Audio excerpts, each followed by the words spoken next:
Hello everyone, this is नेहावत। कैसे हैं आप सभी लोग? आई होप सब लोग बहुत अच्छे हैं। और मैं नेहावत आपकी इंग्लिश की पाठशाला में आपका स्वागत करती हूं। आज जैसा कि आपको पता है, हर दिन हम 10 मिनट के अंदर 30 से 40 क्वेश्चंस करते हैं। आज मैं आपके लिए ईडियम का पार्ट नंबर 2 लेकर आई हूं, ताकि जो बाकी के ऐसे एक्सपेक्टेड आपके क्वेश्चंस हो सकते हैं ईडियम से, जो यहाँ पर कवर हो जाए। तो आपके पूरे दिन का सबसे प्रोडक्टिव टाइम होने वाला है ये। जल्दी से बिना किसी देरी के स्टार्ट करते हैं आपकी क्लास को। क्या लिखा हुआ है बच्चों? विदाउट राइम और रीजन। इसका मतलब क्या होता है? जब आपकी कोई तुक ना बने, कोई रीजन ना बने, जब आपके पास कहते हैं ना कोई बात बता रहे हैं लेकिन उसमें कोई राइम नहीं हो रही। मैं आपको एक शायरी सुना दूं, उसका कोई राइम नहीं बने, मतलब कोई भी इलॉजिकल चीज है जिसका कोई रीजन ही ना हो। विदाउट राइम और रीजन ऐसे हो सकता है। इसे आप कैसे यूज कर सकते हैं? विदाउट एनी जस्टिफिकेशन, कोई रीजन ना हो, कोई कारण ना हो, कोई लॉजिक ना हो। नेक्स्ट है आपका ईडियम, आपका वियर अ लॉन्ग फेस। कहते हैं ना, कैसे मुंह कैसे लटका लिया है तुमने, तो मुंह लटकाने का मतलब क्या होता है? Wear a long face. इसका मतलब क्या होता है? When you look disappointed, डिसमे, gloomy, ये सब इसके डिस्ट्रेस होते हैं, ये सब इसके सिनोनिम होते हैं। इसका मतलब क्या होता है? जो आपका डिसअपॉइंटेड फेस होता है। ठीक है बच्चों।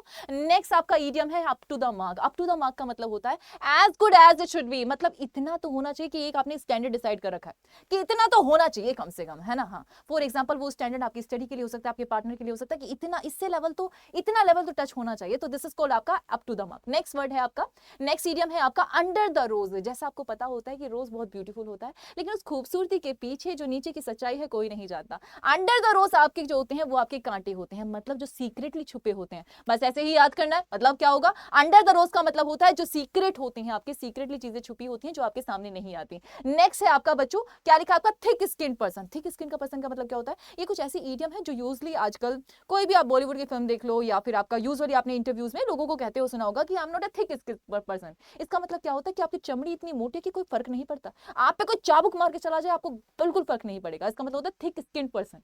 थिक स्किन पर्सन का मतलब क्या होगा? कि जब आप बिल्कुल भी ऑफेंडेड ना हो, आपको चाहे कितना भी कह ले, माँ बाप कितना भी कह लें, आप अपने बिस्तर से ना उठ पाएंगे। इसे कहा जाता है आपका थिक स्किन पर्सन। नेक्स्ट है आपका क्या है बच्चों? Take the bull by the horns. Bull है और हॉर्न्स है। हॉर्न्स का मतलब होता है जो उसके सींग होते हैं ना, हाँ, उसे हॉर्न्स कहा जाता है। जब आप बुल का सामना उसके हॉर्न्स पकड़ के करते हैं, मतलब ये खतरे का सामना बड़ी कैसे करते हैं? बड़ी ताकत के साथ करते हैं। This is what take the bulls by the horns. ठीक है बच्चों। नेक्स्ट वर्ड क्या है आपका? Take pens. टेक पेन्स का मतलब क्या होता है?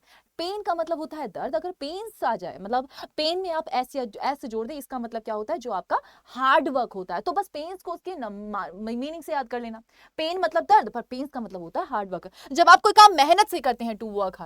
Storm in a tea cup, मतलब आपको पता है कि जो स्टॉर्म होता है, तूफान होता है, वो समंदर में आ सकता है। लेकिन अगर तूफान कोई बोले कि हमारे चाय के कप में तूफान उठ रहा है, कोई बात बनेगी? ये मतलब छोटी सी बात है भाई, ये तो चाय में तूफान उठ कैसे सकता है? इसी को कहा जाता है आपका टी इन स्टॉर्म इन टी का, मतलब छोटी सी बात पर हंगामा। कोई इतनी बड़ी बात नहीं हुई थी, जितने पर तुमने हंगामा कर दिया। नेक्स्ट वर्ड है आपका रन शॉर्ट या हार्ड अप। ये एग्जाम में बहुत बार आया है, सीजल के एग्जामिनेशन में बहुत बार पूछा गया है। अच्छा, रन शॉर्ट का मतलब होता है जब शॉर्टेज हो जाए, किसकी? पैसों की शॉर्टेज हो जाए। या फिर हम हार्ड अप, मेहनत बहुत करते हैं लेकिन पैसा इतना नहीं कमा पाते, बस गुजारा भत्ता हो पाता है। तो जब आपके पास पैसों की शॉर्टेज हो, दिस इज कॉल्ड आपका रन शॉर्ट। नेक्स्ट है आपका रोल अप वन स्लीव। मतलब ये हो, बहुत देर हो गई है आपको सुनते सुनते, अब आप कहते हैं अब तो ये काम करना पड़ेगा। Now you are rolling up your sleeves.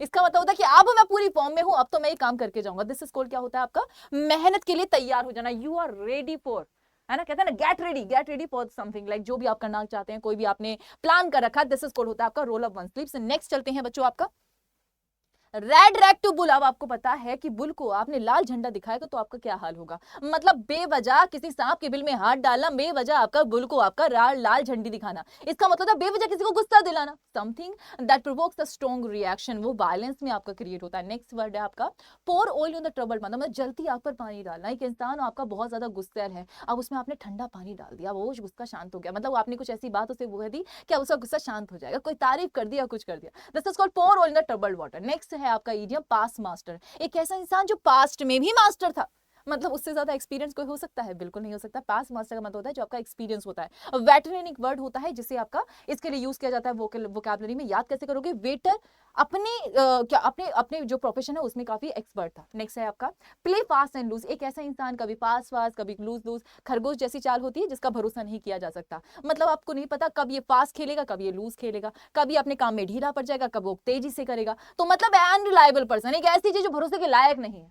Next word है आपका पेटीकोट गवर्नमेंट। इसका मतलब क्या है? कहते हैं ना कि तुम एक काम करो, तुम चूड़ियां पहन लो, तुमसे काम नहीं हो पाएंगे, है ना। पेटीकोट गवर्नमेंट का मतलब होता है जहां पर औरतों का दबदबा ज्यादा हो, तो इसलिए पेटीकोट गवर्नमेंट एक टर्म बोली जाती है यूजुअली एक तरीके से क्रिटिसाइज करने के लिए। चलिए नेक्स्ट वर्ड है आपका nook and corner. Nook and corner का मतलब होता है हर कोने में तुम घूम के आ चुके हो, है ना। कहा जाता है कि आपने 4 धाम की यात्रा कर ली, आपने दुनिया घूम ली, this is called nook and corner, हर कोने में जाकर आ चुके हैं, this is called nook and corner. इसका मतलब क्या होगा बच्चों, at every place. Next word है आपका मेक अ क्लीन ब्रेस्ट, कि अपना निकाल दो जो भी तुम्हारे अंदर है, अपना दिल साफ रखो, मतलब जो तुम्हारे अंदर कोई राज दफन है उसे कन्फेस कर दो। तो मेक अ क्लीन ब्रेस्ट का मतलब क्या होता है कि आपका कन्फेस कर देना, कोई चीज को शेयर कर देना, ठीक है। नेक्स्ट है आपका क्या है, लॉन्ग एंड शॉर्ट, मतलब लॉन्ग एंड शॉर्ट इसका मतलब क्या होता है, छोटे में थोड़े शब्द में सुन लो या बड़े शब्द में, यही इसका सारांश निकलता है, इसका जो निचोड़ निकलता है, जो इसका जिस्ट निकलता है, ये आपका क्या होता है, लॉन्ग एंड शॉर्ट। तो लॉन्ग एंड शॉर्ट का मतलब होता है जो आपका सारांश होता है। नेक्स्ट इडियम है आपका लेट बायगोन्स बी बायगोन्स, मतलब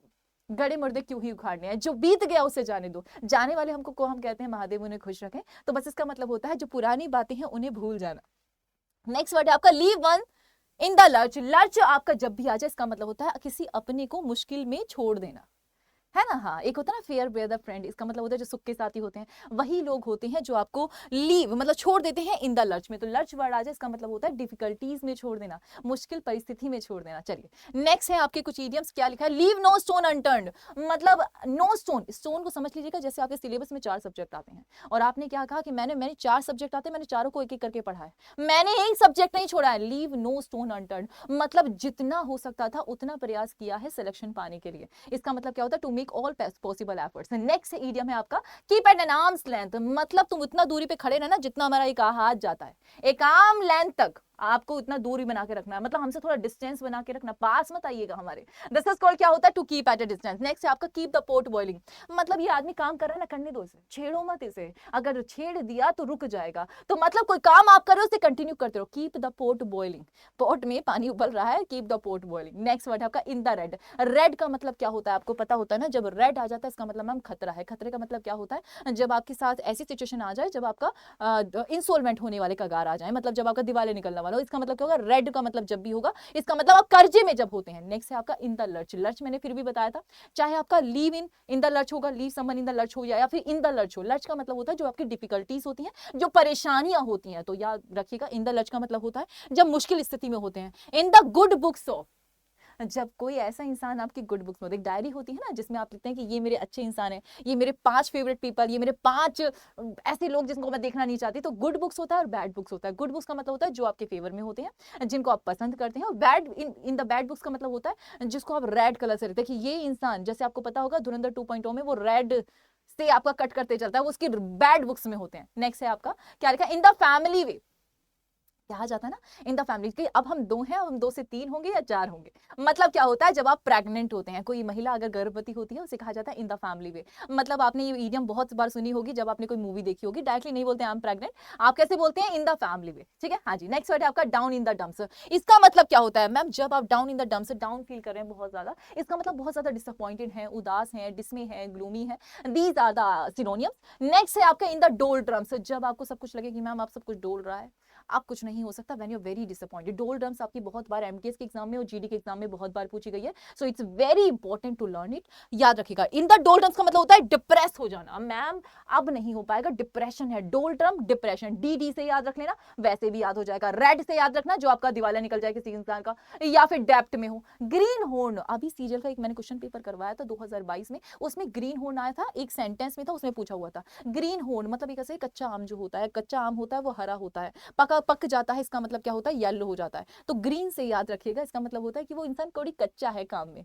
कच्चा है, थोड़ा नाइव है, थोड़ा आर्टलेस है, इनएक्सपीरियंस है ना। हाँ, नियोफाइट है, नौसिखिया है, बेचारा अभी अभी आया है। तो ग्रीन हॉर्न का मतलब होता है ऐसा इंसान जिसको अभी एक्सपीरियंस ही नहीं है। ये आज के 30 इडियम मैंने आपको याद करवाए हैं, आई होप कि आपको बहुत अच्छे से समझ में आए होंगे और बहुत अच्छी ट्रिक से याद हुए होंगे। इसके अलावा एक और बड़ी इंफॉर्मेशन मैं आपको देने वाली हूँ। आपको पता है वन वर्ड इडियम आपके सिनोनिम एंटोनियम में सब करा चुकी हूँ। कल से आपका A to Z vocabulary start करने वाली हूँ इसी इंग्लिश की पाठशाला में। उस इंग्लिश की पाठशाला में जो ए टू जेड वोकैबुलरी में स्टार्ट करने वाली हूँ, नेक्स्ट क्लास आपको मिलेगी। ए वर्ड से जितनी भी वोकैबुलरी वर्ड बन सकते हैं वो आपको कल कराए जाएंगे।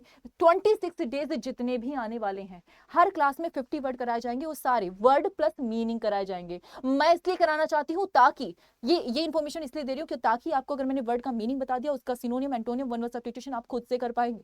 ख्याल रखिएगा। इसलिए कल से मैं स्टार्ट करने वाली हूँ इसी इंग्लिश की पाठशाला में ए टू जेड वोकैबुलरी। बने रहेगा मेरे साथ अब शाम के 5:50 पर, जब आपको पता होता है कि 5 बजे आपकी क्लास होती है एमटीएस जीडी की। ओके, उसके तुरंत बाद आपकी क्लास होगी आपकी 5:50 पर, जो आपकी इंग्लिश की पाठशाला की होगी। Thank you class, thank you for joining me.